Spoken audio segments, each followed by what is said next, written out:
Hey guys, I'm Sarah Storer. I'm the project manager here at Robotics at Georgia Tech. So thank you guys for coming to the TE sessions. Today we'll have safety in first, presented by team 2974 Walton Robotics with Alec, Kiati, and Jacob. So give a round of applause for them and we'll get started.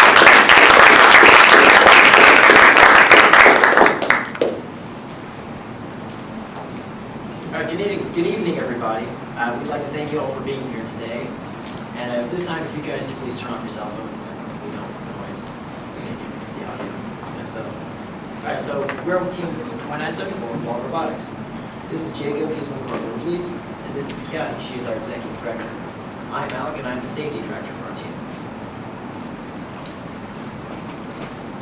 Alright, so first, this is our roadmap for today, everybody.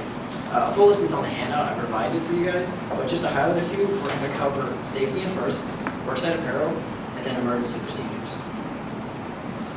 So, according to the first handbook, First believes that teams who take the lead in developing safety programs and policies have a positive and lasting impact on each team member, mentor, their communities, and their present and future workplaces.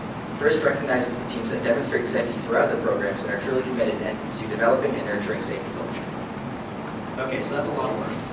Who can tell me what are some of the main ideas from that quote? Yes? Guys keep going safe. Okay, that's a good one. Does anyone have any other ideas? Alright, so the things that we took from this quote as the most important were the fact that it said lasting impact. Alright? Because if you're safe just for robotics and not other places, you don't really understand what safety is. You're just kind of going with the flow. And then the other thing we like to point out is safety culture. Safety culture. Safety is not just something you practice at the build site, it's not just something you practice when you're driving or any other place, it's all the time, 24/7. In order to help you develop a culture of safety, First has provided a safety manual on their website. The 28-page document is full of guidelines that you and your team can reference when determining what safety means to your team. We are not going to be reading it to you today, but we highly encourage having a few students on your team becoming familiar with the document. Alright, so in order to further the development of teams' safety cultures, First has partnered with Uline in order to create an online 30-minute course free of charge. That is called the Safety Ambassador Training. Alright? It's pretty interesting and useful. It goes through fundamentals of safety, how to prevent certain kinds of injuries, and it's also hosted by Bill and I, so it's also pretty entertaining. We highly recommend that some of your team members complete this course. On our team, we have a group of students called the Safety Squad, and this is required training for to be on that team. So, one of the things First does to encourage safety culture every year is they always have this thing called the First Safety Video Challenge. And this is when they take a video submitted by an FRC team and they'll display it, if it's the winner, at events to demonstrate what safety culture should be like. Last year's winner was FRC team number 113, or Team Burnt. So we're going to take a moment and look at what their video was.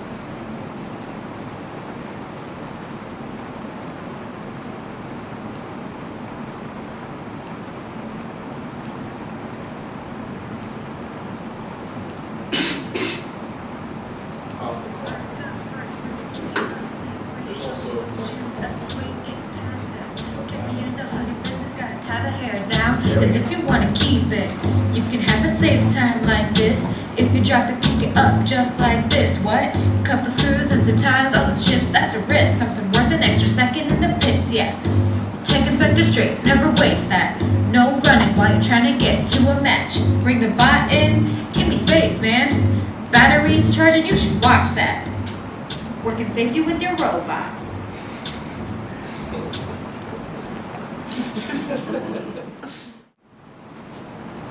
Alright, so next is inspecting work areas. So the safety manual references a safety captain quite a lot throughout the handbook. I'm the safety director for my team. How many of you guys on your team are involved in safety-specific aspects as part of your job? So I know you are. Alright, so well, then you guys know that the main job we do is safety prevention. Alright, that's preventing unsafe situations from even occurring in the first place. Now, we can't do that if we stay in one place and work on one thing. As safety captain or safety director, your job should be to walk around the build site, make sure all aspects of the build site are safe, not just what you're doing right in front of you, right at that moment.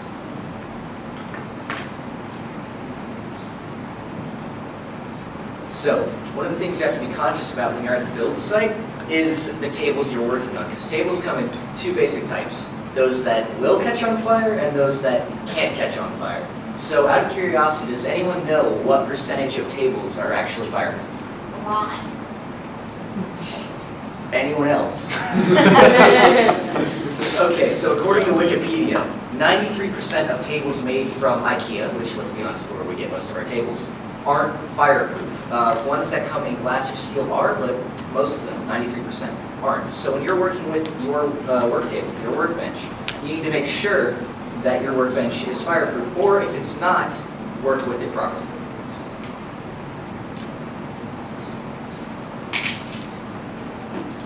Okay, so here is a perfect example of daisy chain. It's when you plug in multiple power strips into one another. Now this seems like a really smart idea, right? Actually, it's not. This can result in some pretty bad results. So here's what happened from a daisy chain. As you can see, the element completely failed. This is also a fire hazard, which we will get to later. Alright, so once your team has developed a safety culture, your team has a chance to win safety awards at competition. Alright, this is huge because competitions are loud, chaotic, and very, very crowded. For those who have attended competition, am I missing anything? They're so fun. Exactly, they're also a lot of fun. Because there's all these added variables, safety is huge at competitions. Alright, so in order to help promote a good safety culture and safety in the pits, First has created the U-Line Safety Award. Alright, is awarded to 3 teams per competition for exemplary safety practices and standards. Your team also gets some pretty cool lapel pins, which I'm going to pass around so you can see them.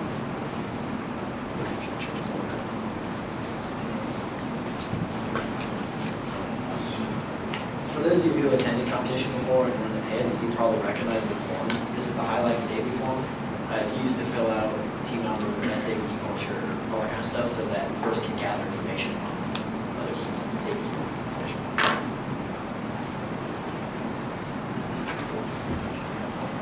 So along with all the rules that First lists, and along with all the tips that judges and other teams will give you in competitions, Walton ourselves has a few rules we like to practice in the build site. One of them is we never work alone. We always have at least 2 tool-trained mentors with us at the build site whenever we're working with our tools or on the robot. The next is that our tools don't have a brain, so we have to use R to guarantee that we're using them properly and safely, so we don't endanger ourselves and others. If we don't know how to use something, we don't use it, just to make sure we don't hurt anything.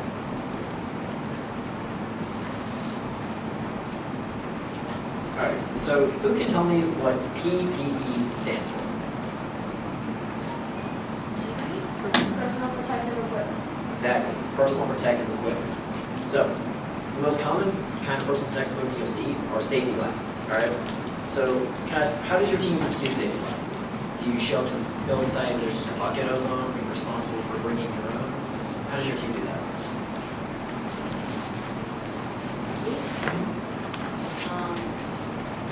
I don't know, because this is my first year.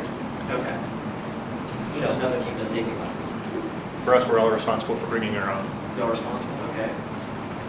Anybody else? I think they're all money or Thank you. Okay, so the team's dues pays in order for you guys to have safety glasses at the build site for whenever you're working. Okay, good. Alright.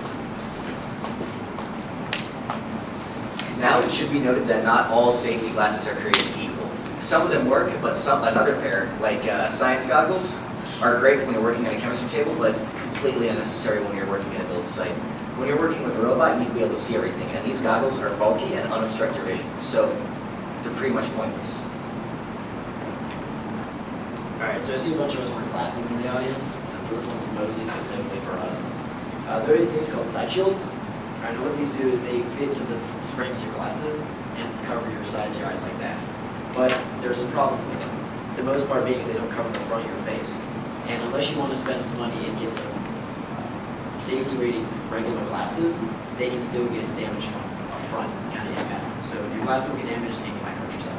Like I said, you can get prescription safety glasses, but I mean, not everyone's going to be able to do that.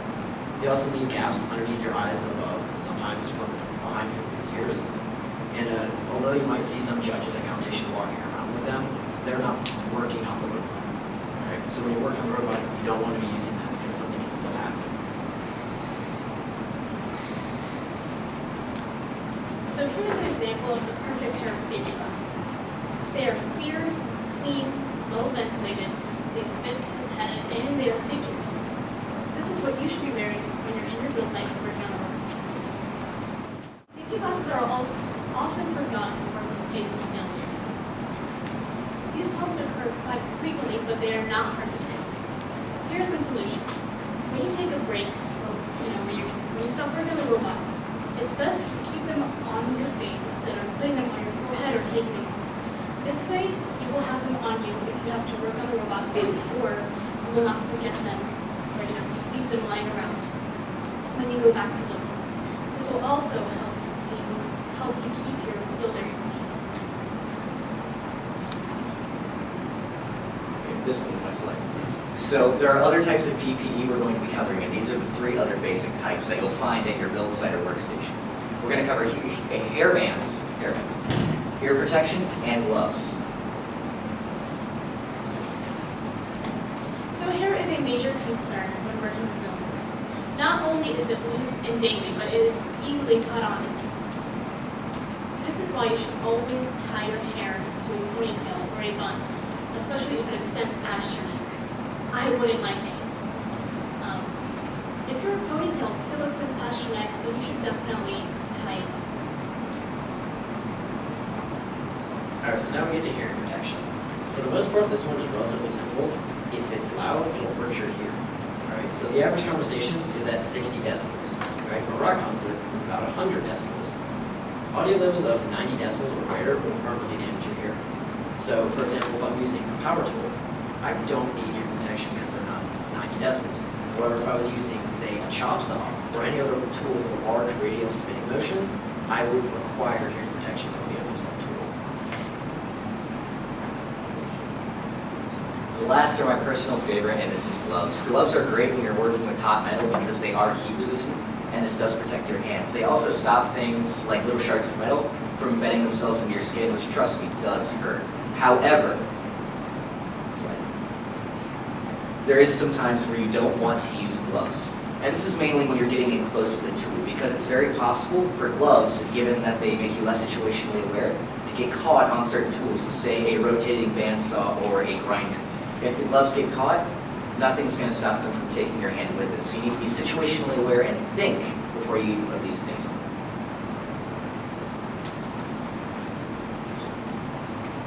So earlier we had a good man on our team, Robert, one of our drivers, demonstrating safety glasses, and here we have him in competition. As you can see, Robert's hair is perfectly short and safe. It doesn't go past his shoulders.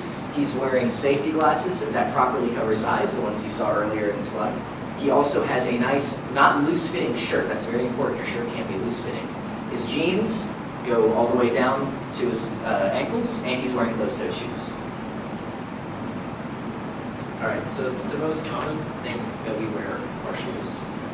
So all footwear has to meet certain requirements in order to be able to use the build site. Alright? The kind of general rule that we use is that we can only have one hole for your foot. Alright? Any other holes are just bad. They also need to be slip resistant because most build site floors tend to be either concrete or some kind of tile. And when those get wet, you can fall down relatively easily. So they also need to be able to reach your ankles because if they're too short, they don't provide them support and often the skin is exposed. So obviously flip-flops are out, sandals, boat shoes, wedges, stilettos, and even heels are not okay for working outside. When working, exposing to his skin is never safe. This is why long pants are the optimal option to wear in the build area. On our team, shorts are allowed, but only as long as they go past and cover the knee. But long pants are best. Although maxi dresses, or dresses that go past the knee may seem okay, they are not. Dresses just in general are not okay in running inside. Alright, so finally we get to danglers. Now, danglers are the most common thing we see in the build site that are unsafe as far as apparel goes. and they're anything that angles off the center body. All right, so for example, hood and drawstrings, headphones, lanyards, jewelry, even hair is considered a dangle. The general rule we use is if it's not necessary to work, don't wear it. All right, it's really that simple. But like I said, the most common here are hoodie strings and lanyards. However, the most dangerous are headphones. All right, not only do they dangle off your body and keep on things, but they also impair your hearing to where you can't hear your teammates or anything else that might happen. So just to reinforce this, you don't want to wear necklaces, bracelets, watches, loose belts, rings, shoelaces that are loose and untied, and even some ear piercings are not okay for the site. So now that we've covered the things you can wear to protect yourself at the build site, we're going to cover some things that you need to be aware about when you're working at the build site. And the first is the personal bane of my existence, and that is the tripping hazard. So when someone's working with a corded power tool, they can easily drag it across the floor, and that will be a place for your foot to get caught and get stuck and fall flat on your face. Trust me, I know, it hurts. And this can also happen if you have such things such as wooden planks on the floor or other materials just lying about. So when you're working at the build site, make sure your floor is clean, make sure you're not dropping stuff there. And if you're using cables, make sure that they're obvious or covered, so that way they're impossible to trip. Alright, so the final three most important things for this entire part are have a plan. Alright, that includes everything. Extra keys to the build site, emergency plans, as well as something as simple as batteries for the room. Alright, you always want to have a plan for everything. There's also user brain. Alright, like I said, the tools don't have a brain, which means you're going to have to use your own to use them safely. And finally, help your fellow teammates, because without them, you're not really a team. Alright, if you have any comments or questions about this presentation or even anything that you think we could improve on, this is the email address you guys can contact us at. It's also on the bottom of your email. Alright, so we'd like to conclude by thank you all for coming, and we'd like to thank our mentor here, Mr. Gerald. This wouldn't be possible without him. We'd also like to thank the Georgia Tech Robo Jackets for organizing these events and allowing us to come and take up some bandwidth on the internet. Thanks, guys. We'd like to thank you all and have a nice, safe drive home.